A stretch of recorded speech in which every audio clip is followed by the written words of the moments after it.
Have you ever been told that the pain in your neck, knee, or foot is caused by bone spurs? But what are bone spurs and why do they even appear?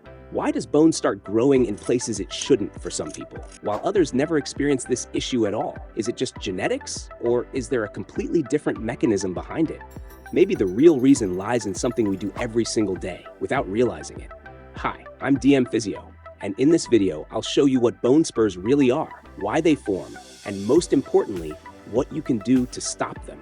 And no, we're not talking about magical creams or ointments that dissolve them. We're talking about a real physiological process involving your bones, muscles, and joints, and how you can better understand what's happening inside your body so you can take the right steps to free yourself from pain and stiffness once and for all.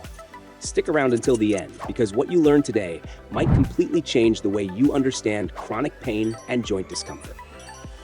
What are bone spurs? Bone spurs, also known as osteophytes, are small bony growths that form around the edges of joints or vertebrae. They might sound alarming, but in fact, they're simply the body's natural protective response. When a specific area is under prolonged stress, the body senses it as instability and responds with a clear message: something's wrong here. I need to reinforce this area. And it begins building extra bone right where the tension is greatest. At first, this is a protective mechanism, but over time, it becomes a problem. The more bone that builds up, the more restricted movement becomes in that area. And when we finally try to move again, we realize we can't because the body has already started limiting motion in that joint. But it's not just about reduced mobility. Joints rely on movement for nourishment. If a joint stops moving, it also loses circulation, and that makes it more vulnerable to inflammation, pain, and long-term damage. Why do bone spurs form?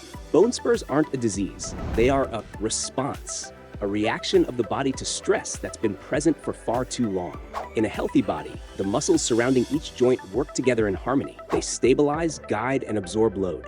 When we move, all the force should be handled by the muscles. But when there's muscular imbalance, the joints are the ones forced to carry the load instead. Let's take a simple standing posture as an example.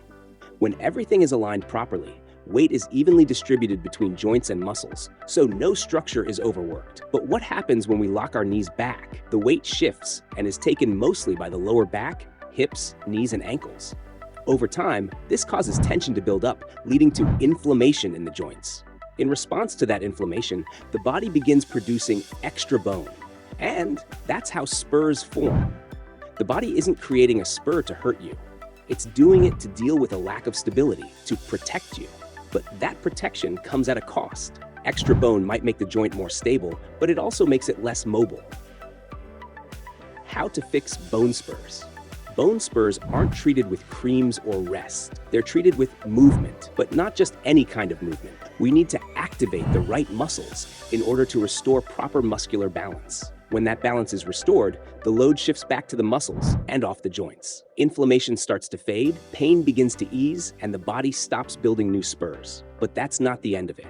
Once the joint starts moving properly again, the movement itself begins to affect the bone spurs. The muscles, tendons, and soft tissues around the joint start gently rubbing against the existing bone growth. This contact isn't harmful, quite the opposite. With time and regular movement, the spurs gradually smooth out and stop irritating the surrounding tissues. That's why there's only one real way to get rid of bone spurs long term: restore your muscular balance by training the right muscles. But how do you know which muscles need to be activated? And what kind of imbalance are you dealing with? Very soon, I'll be uploading videos about the most common types of muscular imbalances, how to identify them, and which exercises will help you correct each one. Subscribe to the channel so you don't miss them. If you have any questions, feel free to leave a comment below.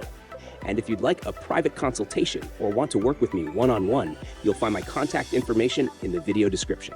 Wishing you a great day. See you soon.